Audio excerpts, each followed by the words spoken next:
Спасибо. Ну что, начнем, коллеги? Значит, познакомимся. Да, мы уже видим, кто. У нас звука нет. Нас слышно? Дайте знать, пожалуйста. Напишите в чате. А, Максим, всем, наверное, микрофон надо будет пока отключить, потом включим. Меня зовут Вешникова Ольга. Я являюсь генеральным директором Единого ресурсного центра и фонда «Семья для ребенка». Может, это будет тоже, это важная информация. И со мной вместе, конечно. Меня зовут Надежда Наговицына, координатор фонда «Единый ресурсный центр поддержки некоммерческой организации развития гражданских инициатив Якутии». Так, ну что, для чего мы сегодня собрались? Да, у нас прямо сейчас идет открытый конкурс проектов «Среда возможностей». Название такое интересное, я его долго учила, если честно. Но когда суть понимаешь, тогда открывается вот это словосочетание, оно по-другому как-то дышит, потому что речь идет о создании среды возможностей для детей и подростков. А сейчас мы говорим про Якутию. А вообще-то этот конкурс, он объявлен фондом Тимченко, благотворительным фондом Елены Геннадьевны Тимченко, объявлен 24 июля. И, конечно, на территории всей нашей страны.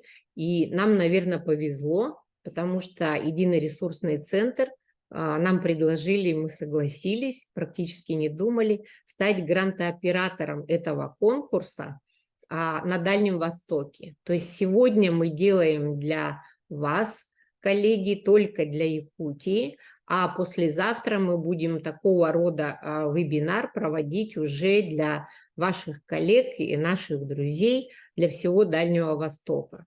Рассылку информационную мы постоянно тиражируем, активно ее распространяет Приморский край, это ваши конкуренты, вы должны знать их в лицо. Хабаровский край очень активная рассылка идет и интерес. Амурская область, Камчатский край, Еврейская автономная область подключается, Магаданская область, Сахалинская, Забайкальский край, Бурятия. Ну, Чукотка еще пока просыпается, но они дальше всех. Надеюсь, они тоже подключатся к участию в этом конкурсе. Да, давайте презентацию включим.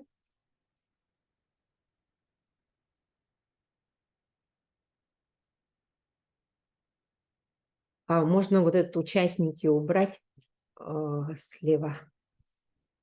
Вот, ну, у нас 18 человек вместе с нами. Надеюсь, это все те, кто действительно заинтересован, а конкурс действительно, он уникальный.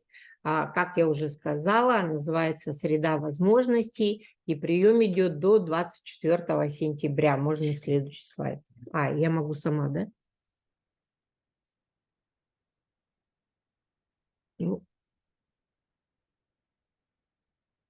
Угу. Вот такая интересная карта.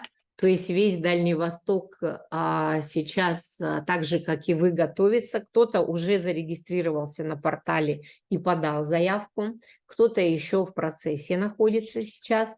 Но нужно понимать, что конкурс, и это особенность фонда Тимченко, это условие грантооператора, что территория, да, которая может принять в конкурсе, это населенный пункт с численностью жителей только до 50 тысяч человек. Я сказала только, но это вся наша родная Якутия, за исключением городского округа Якутск и города Нерюнгри. И хочу сразу обратить внимание и снять вопросы, что к территориям реализации не могут быть отнесены районы или муниципальное образование с населением менее 50 тысяч человек, ну, например, в городе Якутске. Автодорожный округ принять участие, к сожалению, не сможет. Тулагина, Кангаласы, либо Хатас они не могут принять, потому что они относятся к одному городскому округу. Также и округа или муниципальное образование Нерюнгри тоже. Ну вот Сосновый Бор, да, пожалуйста. Горный район, Бергигестях, пожалуйста. И все остальные, Алдан, Ленск, другие города, села, населенные пункты, поселения могут принять участие, что здорово. Конкурс как будто специально для нас, да? Давайте поймем, что же является основной целью конкурса. Но это и про смысл, да, основной смысл – это поиск и поддержка комплексных, долгосрочных проектов, которые улучшают существующие или создают новые возможности для детей и подростков на малых территориях. Вот особенностью конкурса является то, о чем расскажет Надежда Наговицына. Это опора на мнения и потребности, высказанные детьми и подростками в процессе разработки проектов, а также их активное вовлечение в реализацию. Эта история у фонда Тимченко не новая, да? Голос ребенка – это такая интересная категория, к которой очень прислушивается грантооператор. И мне кажется, что действительно там благополучие на той территории, где мы, взрослые, слышим наших детей и подростков. И не просто на улице подошли и спросили: тебе комфортно, тебе хорошо, ты счастлив, ты всесторонне развит. Нет, нам нужно сделать даже своего рода исследования на берегу, да, или во время разработки проекта, и Надежда об этом более подробно расскажет. Конечно, Нюрба может принять участие, 24 тысячи, а вот 50 тысяч, все, что сверх, принять участие не может. Дальше пойдем. Угу.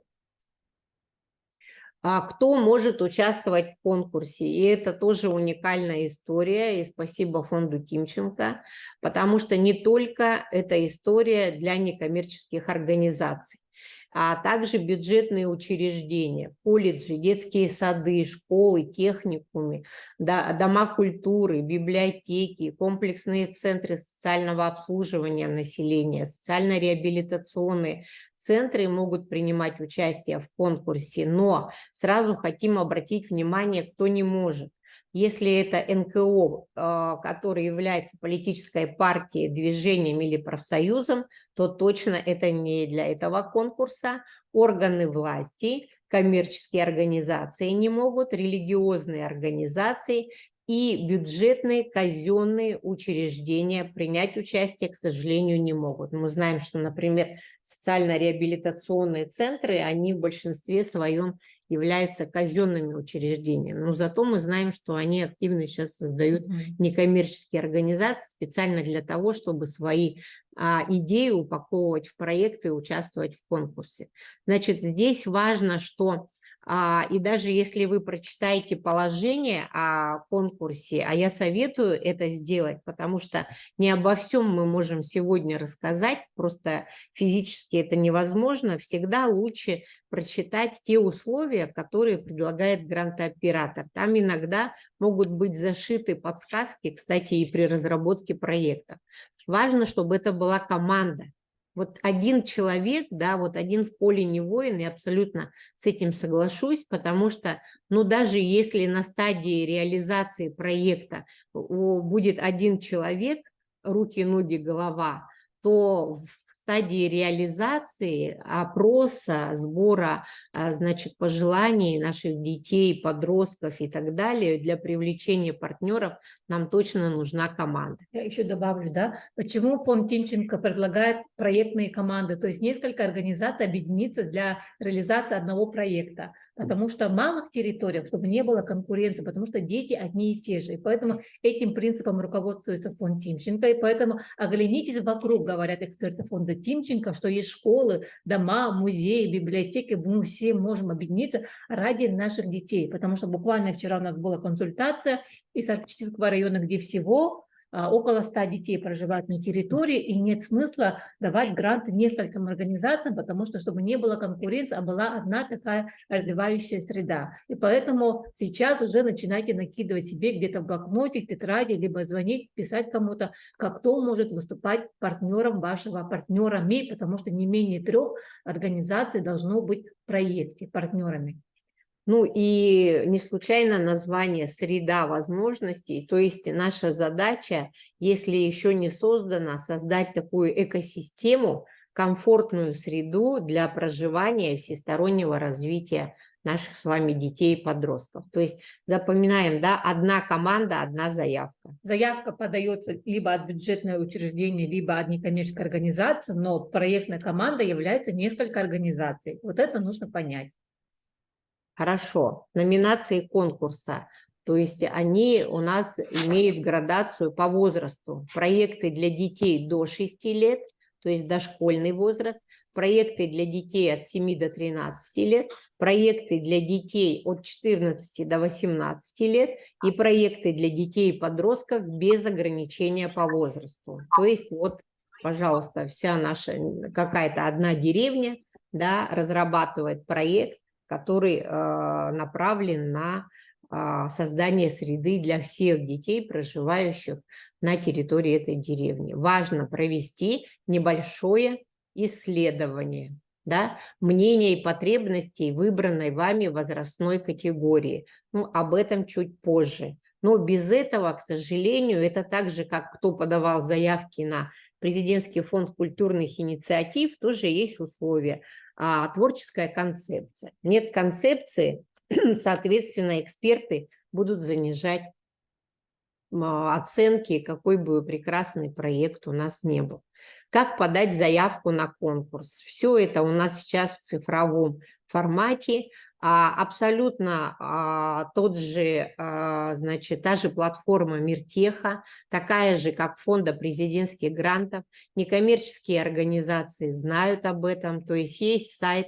Ну, в поисковике можете набрать фонд Тимченко «Среда возможностей», сразу откроется страница, там есть и положение, все условия, и подать заявку.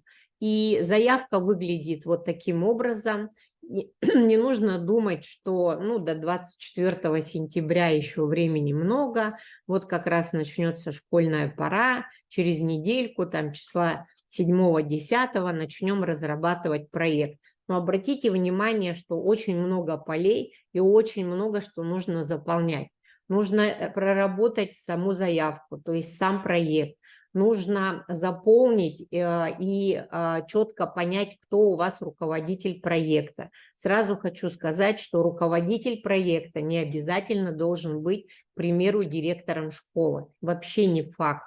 Да? Команда проекта, кто является и какую функцию несет член команды вашей проекты. Нужно описать все, и образование, и опыт реализации проектов, и какие-то подгрузить, значит, благодарственные письма, какие-то отличительные знаки, номинации и так далее. Про организацию просто очень подробно. Бывает так, что, особенно бюджетные учреждения, все и так понятно, школа такая-то, значит, номер такой-то, создано тогда-то, подгрузили устав и все. Да нет, нам нужна, точнее экспертам, нужна будет вся история вашей школы, то есть какие проекты были реализованы, сколько детей учатся, какие внебюджетные средства получали, сайт, соцсети и так далее. Поэтому проработка, и можно командно разделить, кто какие поля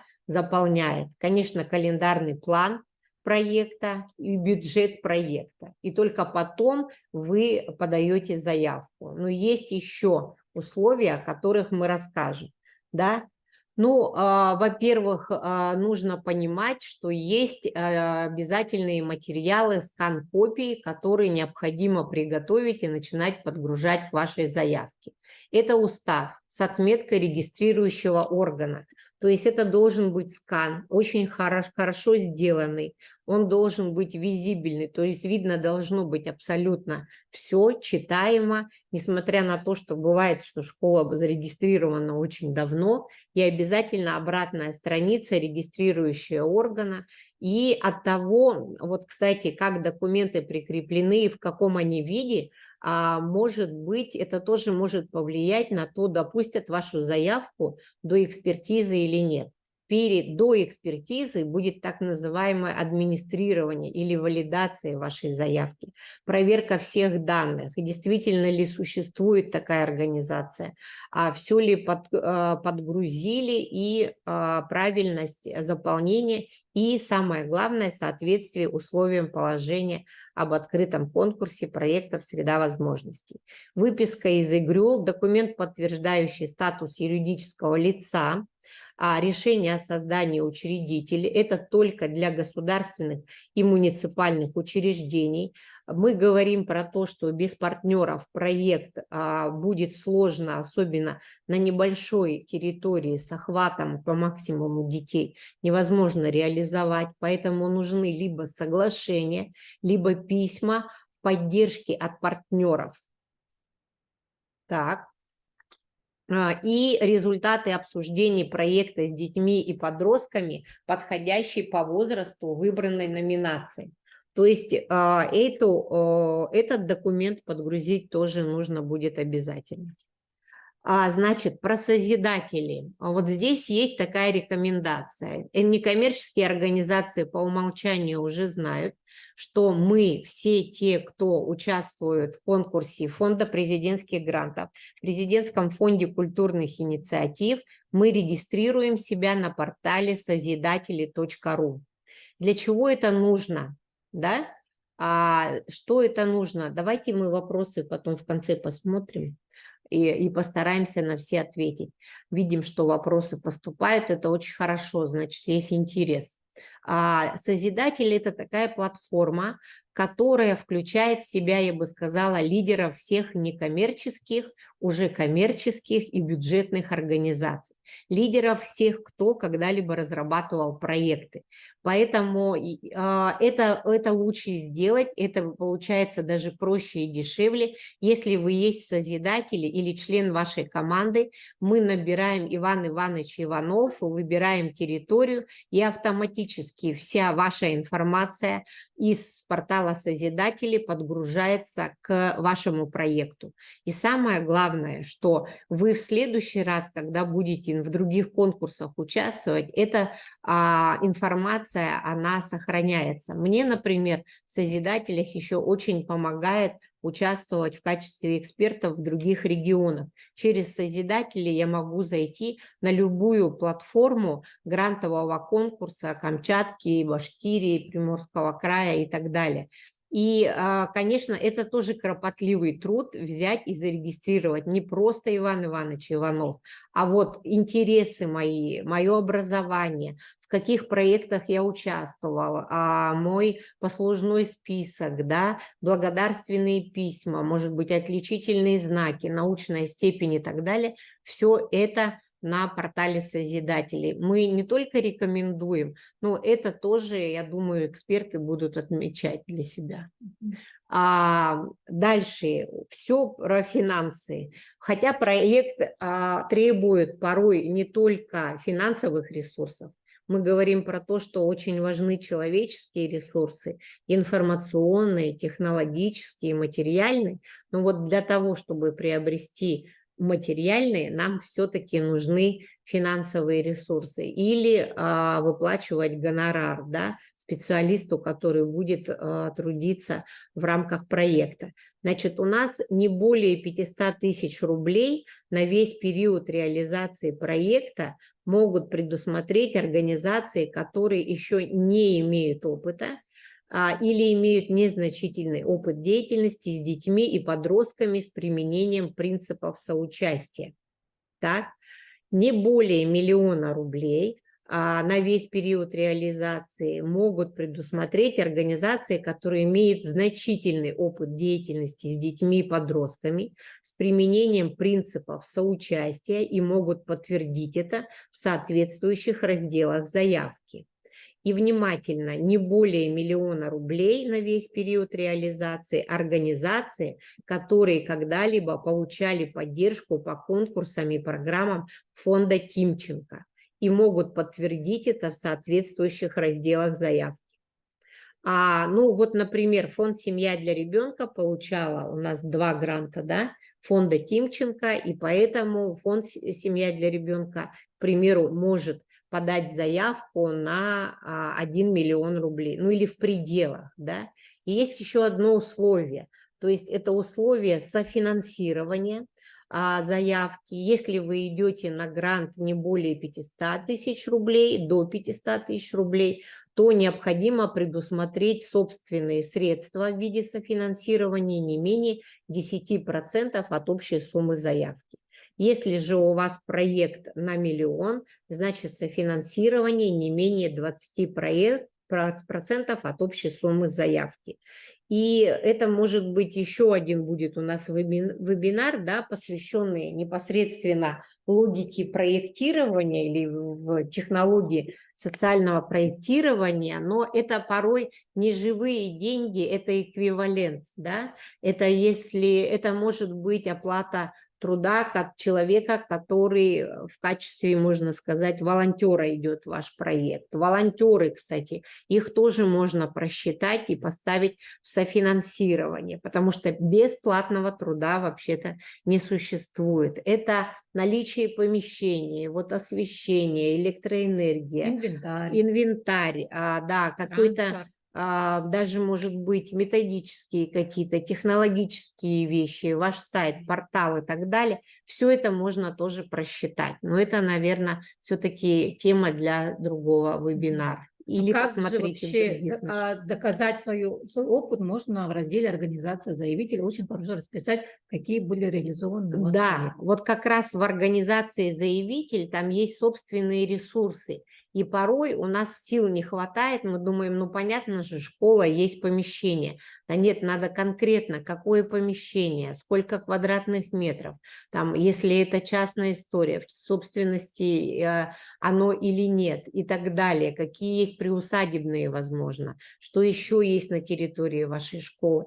То есть тогда эксперт видит, когда оценивает собственный вклад, да, организации в проект, этот день, это не только про деньги, это про все ресурсы. Обращаю ваше внимание на это. Значит, нужно понимать, что фонд не предоставляет финансирование на обеспечение следующих расходов. Это тоже лучше знать сразу на берегу. Расходы, которые не связаны с реализацией проекта, ну, например, текущая деятельность. Взяли и решили упаковать это в проект, да, на приобретение недвижимого имущества, включая земельные участки, капстроительства нет, вообще стройки за счет грантооператоров на некоммерческие социальные проекты не то, что не рекомендуются, но они не поддерживаются. Ну и на 1 миллион особо это ничего и не построишь. Понятно, что на приобретение алкогольно-табачной продукции, а также предметов роскоши, на финансирование политических партий, кампаний, акций, подготовку проведения митингов, демонстраций, пикетирования, на погашение собственной задолженности организации, на уплату штрафов и пений. Но зато использование собственных средств или средств третьих лиц, деньги, материалы или волонтерский вклад, о чем мы говорили, будет являться преимуществом при разработке вашего проекта. График проведения конкурса выглядит следующим образом. То есть заявочная кампания уже объявлена, она идет с 24 июля и продлится до 24 сентября. Все в электронном виде, не нужно отправлять в Word никому, ни на какую почту. Регистрироваться на онлайн-платформе для тех, кто опоздал, повторю, заходите в фонд Тимченко, среда возможностей, подать заявку. А до 31 октября будет определение победителей экспертным советом конкурса. Мы свои предложения в экспертный совет внесли. То есть это не эксперты, которые физически у нас находятся в республике Саха-Якутия. Ваш проект рандомно будет улетать двум экспертам независимым, абсолютно в разных регионах. Поэтому арктическая школа, арктическая некоммерческая организация таким образом или удаленное село таким образом должно разработать свой проект, чтобы, к примеру, в Самаре, в Дагестане, во Владивостоке было понятно, о чем проект, что за территория, какая актуальность, чего не хватает для создания оптимальной, здоровой, развивающей среды для детей и подростков. И до 10 ноября будет заключение договоров исключительно с победителями, счастливчиками и оператором конкурса. Соответственно, проекты начнутся с 10 ноября. Важно понимать, что не допускаются до независимой экспертизы и снимаются с конкурса, если заявка на участие в конкурсе не соответствует требованиям положения, заявка на участие в конкурсе содержит информацию, использование которой нарушает требования законодательства, представленный на конкурс проект предусматривает мероприятия, осуществление которых нарушает также требования законодательства, и заявителям представлены подложные документы или недостоверная информация, в том числе даны недостоверные заверения. Но я надеюсь, среди нас таких нет. Еще просят принять, Максим. С каким проектом участвовать в конкурсе «Среда возможностей», как правильно выбрать направление, это скорее сейчас мы уже будем бразды правления передавать нашей Надежде, но нужно понимать, и это вообще получается у нас открытое перед нами, абсолютно открытое поле для творчества. То есть тема может быть любой, направленной на создание развития среды для всех детей в выбранной вами возрастной группе. Это не только дети с ОВЗ или не только дети сироты, дети, оставшиеся без попечения родителей, например, Верхневилюйск, да, где есть детский дом, вашей территории. То есть мы берем всех детей. И если есть дети с ОВЗ, с инвалидностью, тогда мы должны с вами применить вот технологию инклюзии, да, для того, чтобы дети не чувствовали себя изгоями, да, для того, чтобы как раз наш проект был направлен на социальную адаптацию, социализацию детей, так скажем, с особенностями. Да? Проект должен быть комплексным, но я тут не совсем, мне это слово нравится, оно такое уже устаревшее, оно осталось, мне кажется, в 2005, может, 2010 годах. Все-таки системный должен быть проект. Раз среда, то это система. А система – это межведомственный подход, система – это профилактика превалирует над реабилитацией. Система – это когда уважение голоса и принятие голоса ребенка. Рассматривайте не только учреждения и друзей, партнеров из органов власти и некоммерческих организаций. Я за то, чтобы мы с вами рассматривали все возможности. И если есть бизнес, малый, средний бизнес, компания добывающая, то почему бы в проект не включить? И, кстати, я видела вопросик, коммерческие организации. Конечно, они могут быть и должны стать партнерами. Это здорово, когда есть такой межвед, как власть, общество, бизнес. Это вообще здорово. И интерес к выбранной теме должен быть выявлен вами и подтвержден в рамках предварительного исследования по учету голоса ребенка. Очень много к нам поступает вопросов не только из Якутии, но и со всего Дальнего Востока, с каким же проектом нам идти. И буквально сейчас я увидела в чате, что если есть действующий проект, нужно ли с этим идти.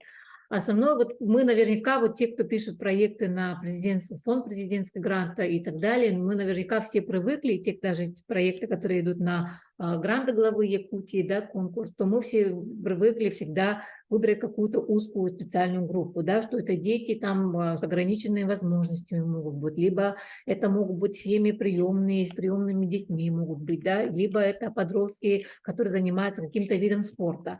А как раз-таки фонд Тимченко проводит сейчас конкурс «Среда возможностей» для того, чтобы обеспечить доступ равный к этой среде возможностей. И эту среду возможностей мы вместе с вами ее создаем, либо действительно, если есть успешная практика, где все дети занимаются, но вы хотите эту практику как-то расширить, да, побольше детей туда охватить, либо создать для них новые какие-то занятия, новых там тренеров, наставников включить туда, оборудование купить для того, чтобы у детей появились дополнительные какие-то компетенции с учетом их мнений, да, то есть если дети хотят, чтобы появился какой-то новый досуг, либо новый, там, допустим, вид отдыха появляется на территории, то это вполне возможно.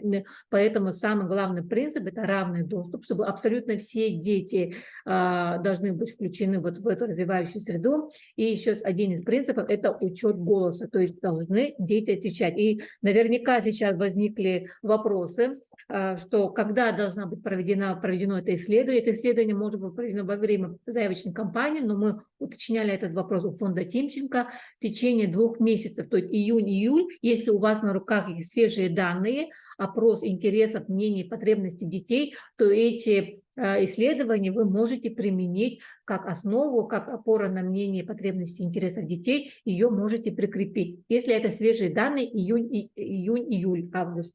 И во время заявочной кампании, возможно, в сентябре, когда дети сейчас все вернутся с отдыха, с лагерей, либо с синокоса и так далее, когда уже начнется школьная пора, это исследование можно провести в сентябре до 24 июня, ее прикрепить.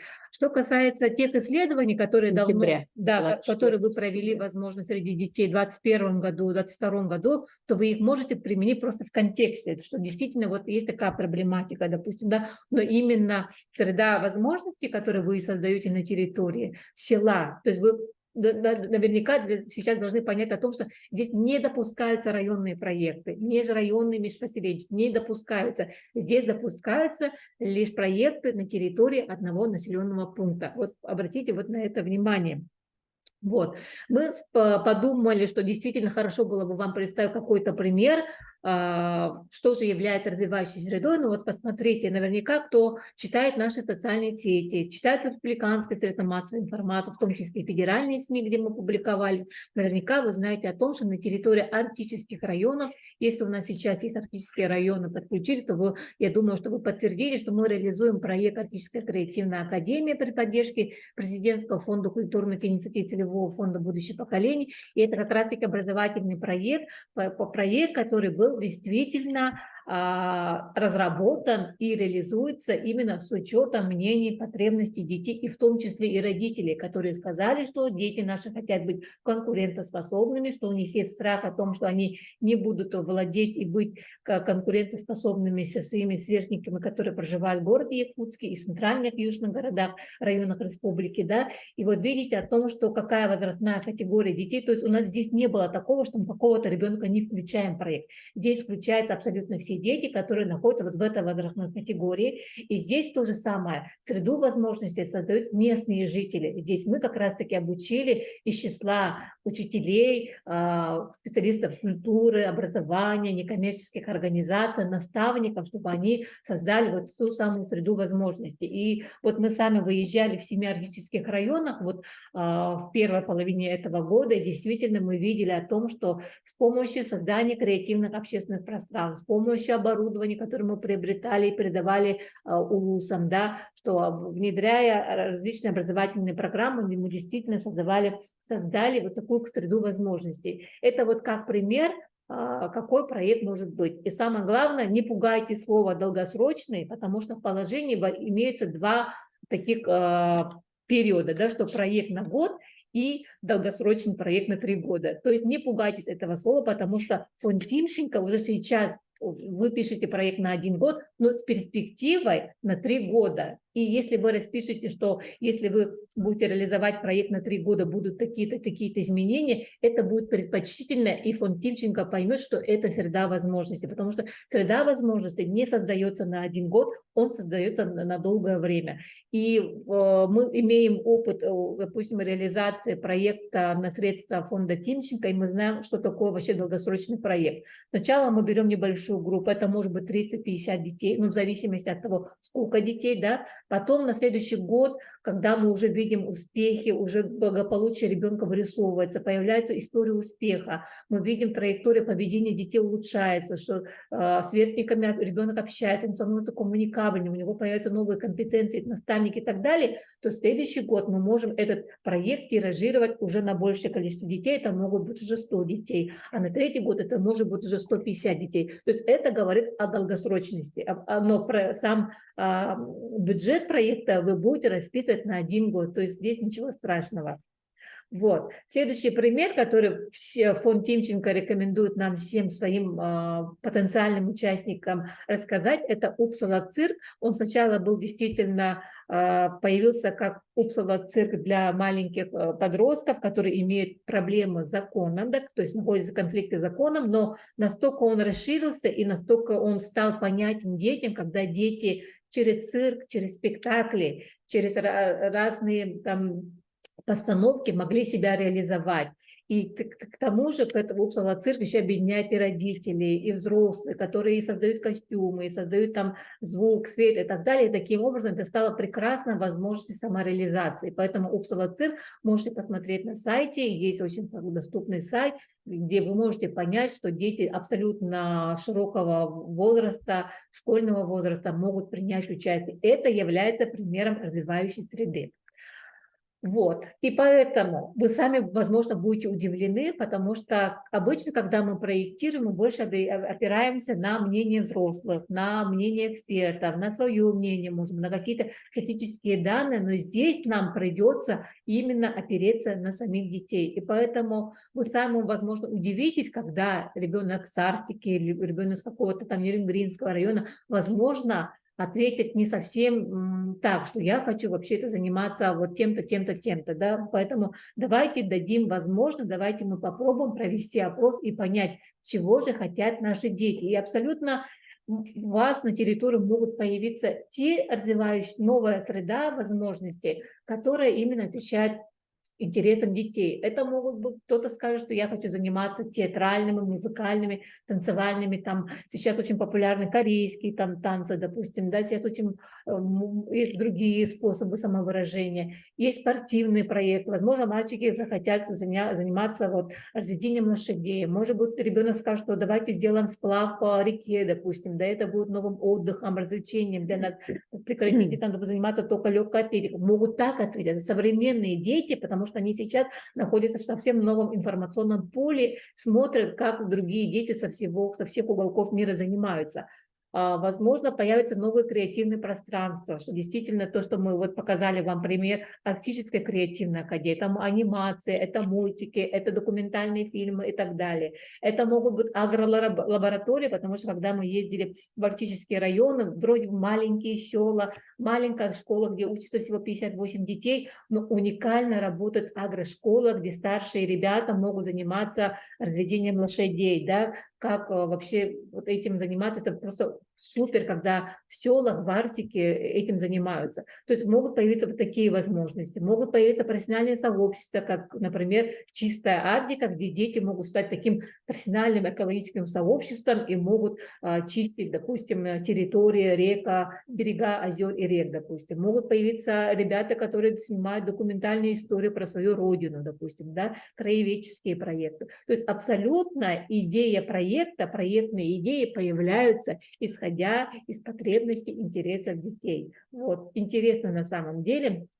Вот. На самом деле мы тут написали 3 способа, которые нам предложил фонд Тимченко, что вот есть 3 способа. Но на самом деле мы тоже задали вопрос и тоже посмотрели вебинар фонда Тимченко, каким образом, обязательно ли применять те методики, которые предлагает фонд Тимченко, на самом деле нет. Если у вас есть свой опрос, либо вы сделали свою анкету, и она очень хорошо выявляет интересы, потребности, мнения детей, то welcome, то вы можете ее применить, не обязательно, но мы все знаем, что очень многие учителя умеют проводить там стратегические сессии, мозговые штурмы, либо просто анкетирование, либо дети участвуют в проектировании, то вы абсолютно можете применить любую методику. Но я думаю, что на следующем вебинаре, либо если вы лично обратитесь к нам уже по телефону, по записи, то мы уже индивидуально будем подбирать вам методику, да, допустим, и еще один такой вопрос возникает, который к нам поступает сейчас в единый ресурсный центр, а сколько же детей могут принять участие в исследовании? И мы тоже задали вопрос, и на вебинаре тоже этот вопрос задали экспертам фонда Тимченко. Постарайтесь большинство детей охватить, потому что нам очень важно, чтобы не 10 детей здесь ответили за всю сотню детей, да, а именно вот большинство, чтобы 70-80% детей ответили на опрос. И тогда будет видна общая картина. Вот, приоритеты конкурса. И вот смотрите, с победителей очень важно вообще приоритет конкурса фонда Тимченко. Он хочет, чтобы как раз-таки, когда проект будет реализовываться 3 года, а почему он будет реализовываться 3 года? Потому что после того, как победители конкурсов, те, кто получили гранты в размере там 500 тысяч рублей, либо кому-то удастся доказать, что он имеет опыт реализации проекта, партнерские проекты большие, то действительно они получат, может быть, до 1 000 000 рублей грант. И после истечения 1 года вы докажете, проведете опрос среди детей по методикам, которые предложит фонд Тимченко. Это только для победителей. Вы докажете, что вы действительно создали развивающую среду. Дети ответят положительно, что им это все нравится и хотят, чтобы это продолжилось, может быть, чуть-чуть что-то видоизменилось, то на 2-й и на 3-й год вы получаете дополнительное уже софинансирование на продолжение проекта. И поэтому на самом деле сейчас, разрабатывая один небольшой проект, мы можем на 3 года обеспечить развитую среду возможностей для наших детей. И это тоже интересно. И поэтому, каким образом фонд Тимченко будет измерять, для него очень важно, чтобы благодаря вот нашей новой развивающей среде у детей появился круг общения. Возможно, есть дети, которые ходят только на один кружок, либо они интроверты, это тоже нормально. В подростковом возрасте некоторые дети, наоборот, замыкаются, некоторые двигаются в группы сверстников, да, и, возможно, ребенок будет ходить на новый кружок, на новую секцию, либо на новый отдых, у него новый досуг появится, и у него расширится круг друзей, у него появятся успехи, у него изменится вообще мотивация к учебе, у него появится профориентация, мотивация выбора профессии появится. И таким вот образом мы на самом деле, вроде бы создавая одну среду возможностей, мы влияем на всестороннее развитие детей, на благополучие детей в целом в поселке. И очень важно будет потом нам вместе с вами наблюдать уже как люди, которые все это натворили, да, в лучшем, в хорошем понимании, мы будем видеть, что Вася-то пришел таким, а он стал таким. А Лена, помните, какая была замкнутая, у нее было мало друзей, она стала вот такой-то, да? То есть могут еще раскрыться новые таланты. То есть фонд Тимченко, мы вообще про то, чтобы действительно всесторонне развивать детей и в образовании, может быть, в здоровье, может быть, в учебе и так далее. Но очень важно, чтобы это в малой территории, когда, как скажем, мы отдалены, удалены, и еще нас мало, мы можем сделать для детей что-то новое, да? Да, чтобы они не чувствовали себя закапсулированными, вдалеке от, например, хорошего интернета, вдалеке от развивающей среды, такой, например, как в городе Якутске, в Нерюнгри и Мирном, чтобы действительно были возможности для всестороннего развития. И речь идет, вот если бывает такое, что доп. Образования, например, будут предлагать, конечно, свои кружки и так далее, музыка, искусство, культура и прочее, но здесь еще нужно понимать, что детям сейчас для того, чтобы адаптироваться и развиваться и быть такими конкурентоспособными, устойчивыми в настоящем мире, нужно обладать навыками. Вот о чем говорила Надежда, Арктическая креативная академия – это исключительно на такую прокачку гибких навыков у детей. Креативное мышление, проектное мышление, если хотите, и эмоциональный интеллект, умение работы в команде, стрессоустойчивость и так далее. Некоторые сейчас крупные работодатели в первую очередь тестируют на обладание гибких навыков и только потом на профессиональное, на наличие и успешное развитие профессиональных навыков. Вот это тоже мы можем передать в рамках этого проекта, я думаю. И еще, ведь неспроста наверняка здесь есть те территории, которые участвовали в ППМИ, инициативное бюджетирование. Ведь Минфин выделяет средства на проекты, и уже эта волна пошла 3-й год, как что дети тоже могут принимать участие вот в этих вот сходах и решениях местных жителей о том, какой проект сейчас актуален, злободневный, который реально нужен, что школьники могут разработать и подать свои предложения на вот это инициативное бюджетирование, понимаете? То есть ведь наши школьники сегодня, это сейчас, завтра это уже молодые взрослые, налогоплательщики, семьянины, значит, те люди, которые приносят обществу пользу, неравнодушны и так далее. И от этого зависит, наверное, многое зависит от того, в какой среде они воспитываются и живут. Да. Мгм.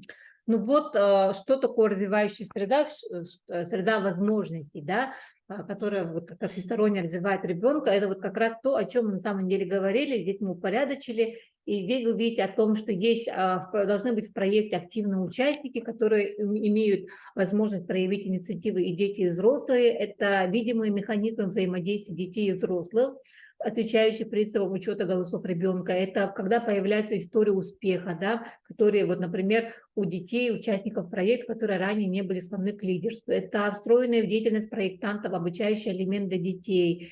Это у организаций партнеров проекта есть понимание, да, что траектория развития детей и подростков внутри одной территории. Это доступность для всех категорий детей, не только для узких групп. Это появление реального и информационного пространства, учитывающего потребности и желания детей и подростков. Я бы здесь еще хотела остановиться, что во время реализации проекта очень важно, чтобы ребенок имел возможность подойти, например, куратору, там, руководителю проекта, да, и сказать о том, что ему не нравится, что можно было делать лучше. То есть в моменте реализации проекта мы тоже учитываем интерес ребенка. Это очень важно, потому что мы, реализуя проекты, порой просто иногда гоняемся за реализацией мероприятий, может быть, кто-то, да, что мы провели и так далее, но мы не учитываем мнение именно нашего благополучателя, все ли хорошо там происходит. Вот.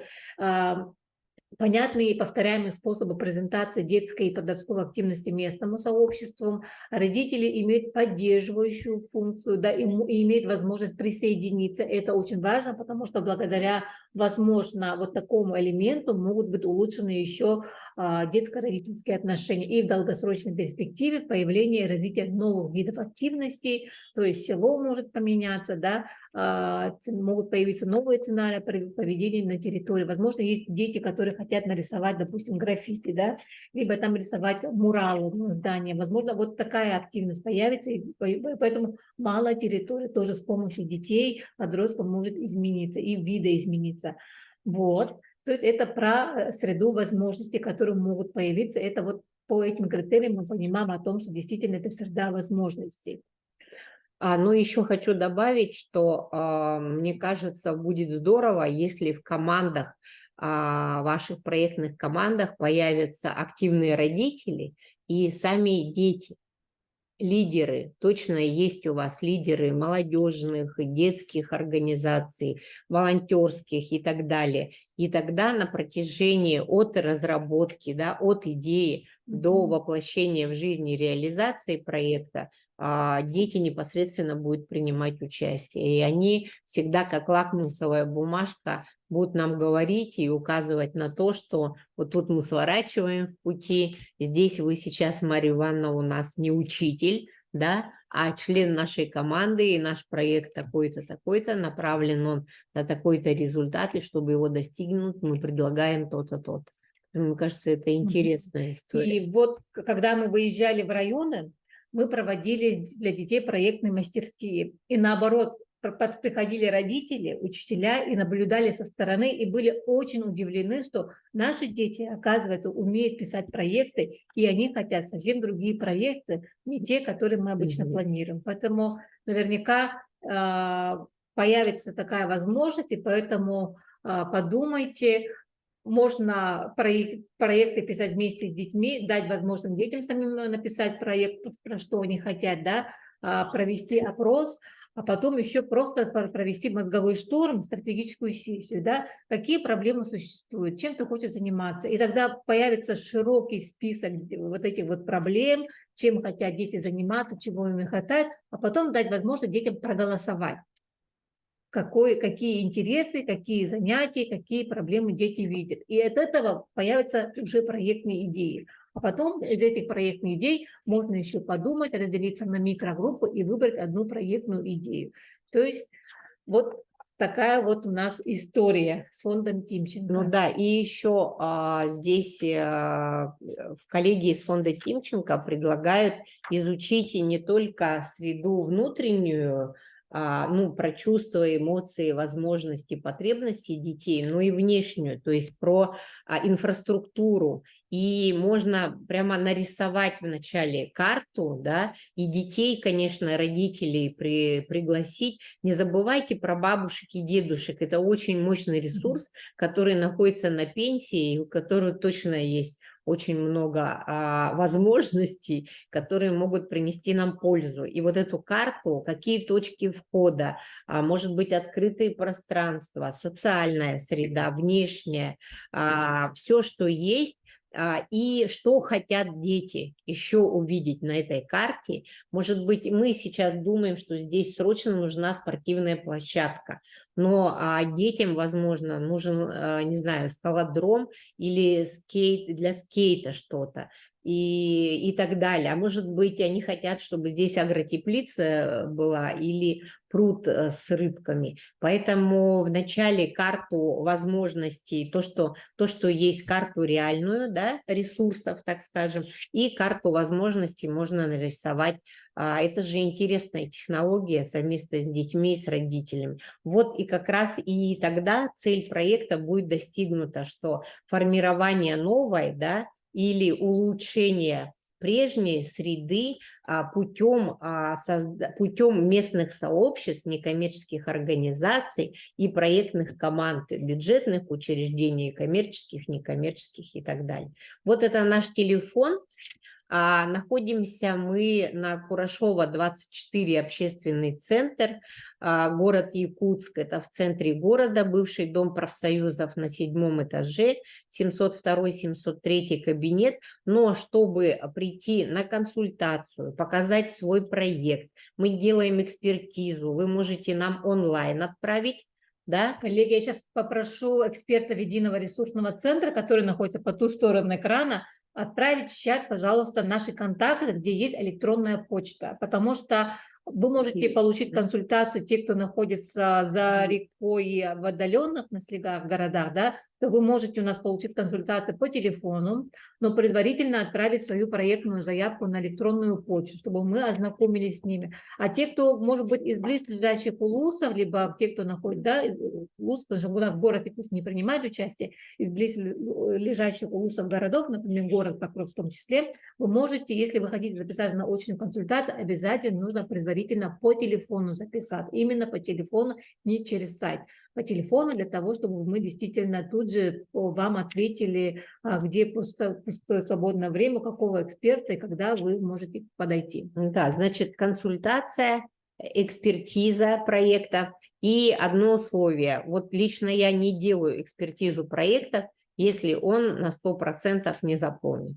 Нету смысла, я не смогу вам подсказать логическую связанность проекта, да, не могу сдать экспертное заключение, если у вас не разработан календарный план или еще нет бюджета.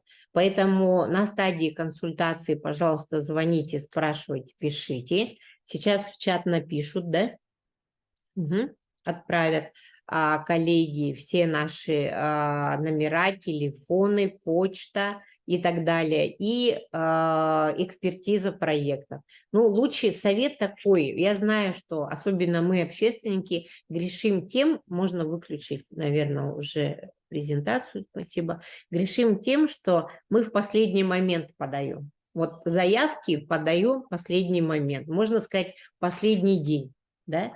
Но экспертизу проекта в последний день сделать будет невозможно. Не забывайте, что на наши плечи ложится не только Якутия, но и весь Дальний Восток, поэтому желательно заранее.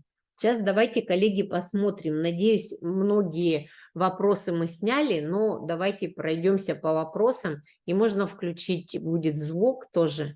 Может быть, коллеги захотят у нас очно задать вопрос. Да, включить Значит, микрофон возможно. ну, тайминг вебинара мы планировали час есть, но сейчас осталось время вопросов и ответов. Дальше партнером коммерческое, я сказала, может быть. Такой триумвират имеет перспективы. Библиотека, школа, индивидуальный предприниматель. Пожалуйста, то есть треугольник, да, пожалуйста, замечательно. Не забывайте включать проекты родителей, детей. Для кого стараемся, для кого делаем.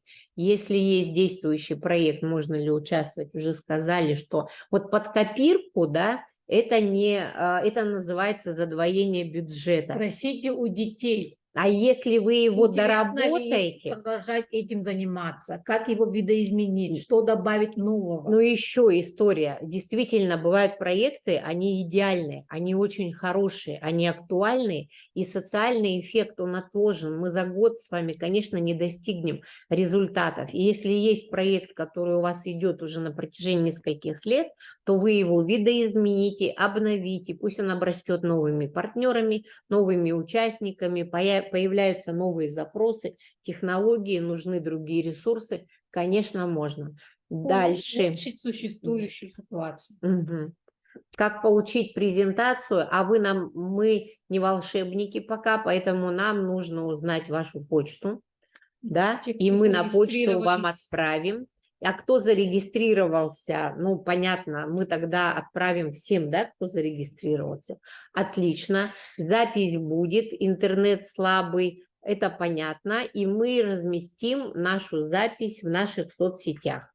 У нас есть YouTube-канал, он достаточно информативный, даже если не про сегодняшнюю историю, а про проектирование от идеи до проектов, это точно на наш YouTube-канал, где очень много мы провели различного рода вебинаров и запись сделали образовательных мероприятий специально для вас, чтобы обучить проектированию. Можно ли с одного населенного пункта отправить 2 проекта от имени НКО и школы, например?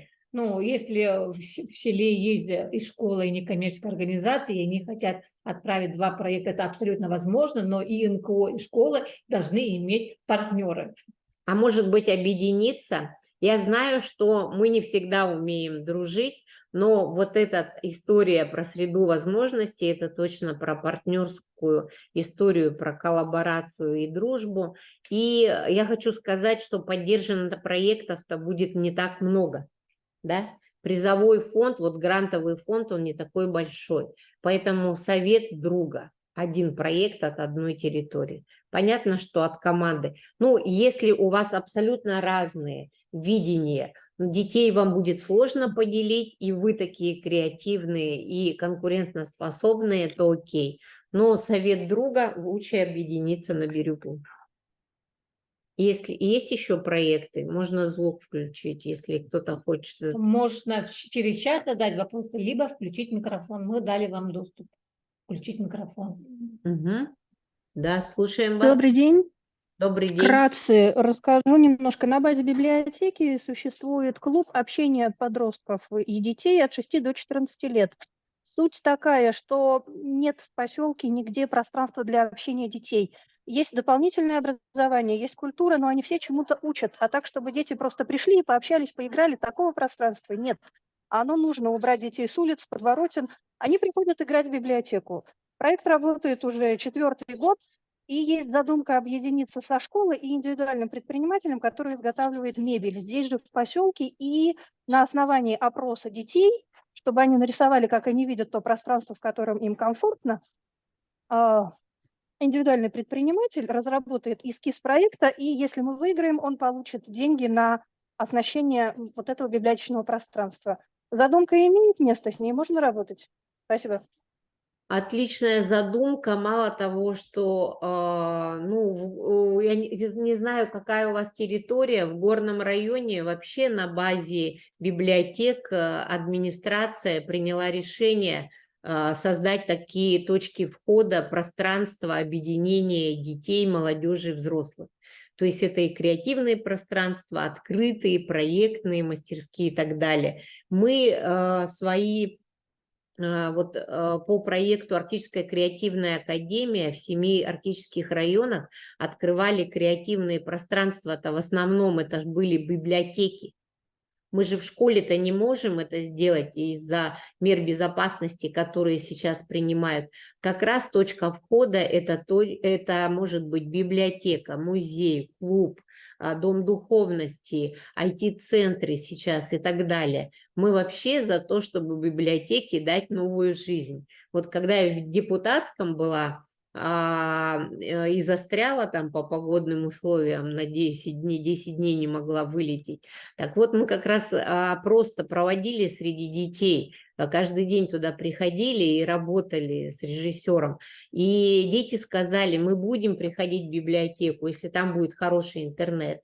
Мы будем приходить в библиотеку, если там будет нам интересно, если нас будут слышать. И мы будем приходить в библиотеку, если мы там научимся чему-то такому, чему мы не сможем научиться в школе, в депутатском YouTube невозможен, то есть отсутствие интернета и так далее, на улице и в другой среде. Поэтому абсолютно классный проект, город удачный, вам удачи. Нет, это Серебряный Бор, Нерюнгринский район. Спасибо Серебряный большое. Бор. То есть, Да, да-да-да. Серебряный Бор, Меня интересует отлично. участвующий как партнер индивидуальный предприниматель, он же получит деньги на осуществление своей деятельности. Это допустимо, да? Конечно, допустимо. Вы его включите в расходы либо проведения Да, конечно. мероприятий, либо там, где у вас нужно будет приобретение оборудования, мебели и так далее. Еще есть вопросы, коллеги? Спасибо, все понятно. Здравствуйте. Вот я не поняла, я еще не открывала сайт заявки, да, но там нету конкретной тогда направленности и тематики проекта, да? Есть номинации проекты для детей до 6 лет, проекты для детей в возрасте от 7 до 13 лет, есть проекты для детей в возрасте от 14 до 18 лет и проекты для всей категории, для всех возрастов детей. Вот, и вы выбираете номинацию по возрастной категории. Это и есть номинации конкурса. Получается, что то, о чем вы спрашиваете, тематики никакой нет. Охрана окружающей среды, например. Такого нет, потому что здесь про опору на мнение, интересы, потребности детей. Здесь про создание системных, комплексных, межведомственных проектов. И это коллаборация, это возможно в одном проекте будет несколько разных направлений. Да? То есть это творческие могут быть, это абсолютно коллаборированные проекты могут быть. То, что является потребностью ребенка. Хорошо, понятно, спасибо. То есть мы выбираем номинацию, и потом мы прикрепляем там, что мы учли, да? Вы выбираете номинацию, какая возрастная категория является в вашем проекте преимущественно, какая возрастная категория. Но здесь не спешите сразу думать про наполнение проекта, вы должны встретиться с детьми и поговорить с ними. Или с родителями, если это маленькие дети. И с родителями понятно. в том числе. А в каком виде лучше там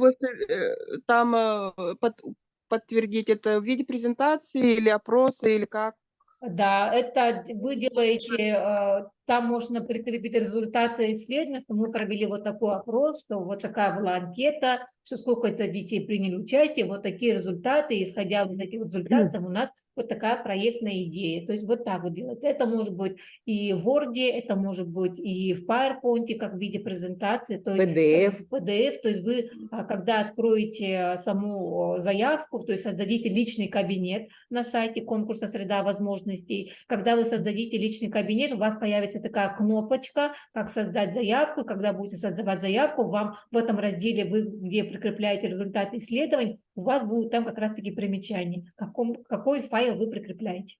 Ну, и я бы, например, мне кажется, информативная презентация, да, фотографии детей с родителями, моменты, вот у вас стратсессия, вот нарисовали карту. И если же у вас другая форма, это только опрос, анкетирование, и вы обрабатываете потом свое социологическое исследование, то результаты это могут быть диаграммы, анализ, исследования и так далее. И, ну, а что касается вашего первого вопроса, то есть вот мы тут говорим среда, а формы, методы, технологии, практики, которые вы будете использовать, это, пожалуйста, вот поле открыто. Мы говорим, что здорово, что здесь творчество, и нету четких градаций, экология, образование, например, соцподдержка и так далее. Мы ответили на ваш вопрос? Да, ага, спасибо. Еще один вопрос. А рекомендуемый охват детей, то есть количество, есть какой-то регламент? Я не знаю. Нет, все исходя из вашей возможности, но так как это проект идет на долгосрочные перспективы, мы предполагаем взять не всех детей, да, можно взять небольшую группу детей, например, 30-50 детей, а потом уже тиражировать, то есть посмотреть, что она работает, что дети предлагают вам свои замечания, как можно что-то изменить и так далее, то вы можете уже на второй, на третий год его расширить, тиражировать. И тут есть еще вопросы, а как побеждают проекты из Якутии, где их можно посмотреть? Побеждает сильнейший, это факт. А если вы говорите про вообще проекты, вот как посмотреть в фонде Тимченко, я не знаю. Но мы вообще-то знаем практически всех, кто участвовал и победил, их немного. А если, вот, кстати, тоже интересная история, если вы представитель некоммерческой организации, то и участвовали, например, или у вас есть, значит, вы зарегистрированы на портале фонда президентских грантов, то там абсолютно спокойно можно сделать выгрузку проектов победителей по различным направлениям. И мы так советуем на наших проектных мастерских, когда проводим для будущих, так скажем, победителей конкурсов, мы всегда говорим: подслушивайте, подсматривайте, подглядывайте. Очень хороший вопрос-то на самом деле. Побродите по порталу фонда Тимченко. Вы увидите вообще, какие проекты бывают. У них направления-то разные. У них есть семья и дети, есть культура, есть спорт. Если вы откроете фонд Потанина, благотворительный фонд Потанина, там тоже есть спорт, там тоже есть и поддерживающая среда для НКО, например, там тоже есть история про детство, есть грантооператор, президентский фонд культурных инициатив, зарегистрироваться, зайти, посмотреть, какие великолепные проекты победили из Якутии за последние года, креативные индустрии, искусства, культура, если вас это интересует направление. Ну, то есть здесь вот прямо нужно заморочиться и посмотреть по грантооператорам. Ну, вообще побеждают те, кто, как Ольга Анатольевна сказала, сильнейшие. Это бальная система, вам ставят баллы определенные, и исходя из того, сколько набрал, естественно, те, кто набрали наибольшее количество баллов, и формируется вот такой вот проходной балл, рейтинг, да, формируется рейтинг, те, кто набрали наивысшие баллы, то они как раз-таки становятся победителями, заключают договор и получают грант. Что касается, где их посмотреть, Ольга Анатольевна вам еще рассказала, а если вас интересны именно проекты, которые стали победителями в фонде Тимченко, то это сайт фонда Тимченко, открываете программы, и смотрите по По ним. программам. Да, по программам. А вот это направление, мы сейчас с вами пионерами являемся. Среда возможностей. Этот конкурс, можно Новый. сказать, новый, и мы все его докручивали, дорабатывали, все операторы и сам фонд. Ну, буквально это у нас заняло время июнь-июль. Поэтому это новая история. Как она будет продолжаться, кто там победит и какая политика этого конкурса внутри, это мы с вами вместе будем рассматривать, сами будем ощущать и понимать, радоваться за победителей и поддерживать тех, кто пойдет на следующий конкурс. Есть еще вопросы? Видимо, нет. Ну что, мы благодарим, коллеги, за участие. Нас было немного, но вы можете своим проектным командам показать видео или пересказать. Обязательно, как домашнее задание, зайти на портал, еще раз посмотреть положение, начинать регистрироваться, разрабатывать свои заявки. Ну и успехов вам для того, чтобы все это направлено на то, чтобы наши дети были счастливые, здоровые, Начинайте всесторонне развитые. коммуницировать, находить потенциальных партнеров, планируйте, когда вы сядете с детьми, будете обсуждать будущие проекты, исследуйте, проводите опрос. Я думаю, что сейчас как раз-таки вот эта неделя для планирования. Да. А мы ждем ваши заявки, ваши вопросы и точно знаем, что пора горячих вопросов, сезон такой. Да, мы обязательно на наступит. связи. Пишите, звоните, но, пожалуйста, только в рабочие часы, потому что я знаю, что творческие команды могут и в 12 часов ночи набрать, и под утро что-то написать и так далее. Давайте мы будем уважать друг друга, да, чтобы оставаться в ресурсе, мы тоже должны отдыхать. Да, тем, кто пишет обратную связь, им отдельное большое спасибо. Спасибо за вашу благодарность. Да. Спасибо.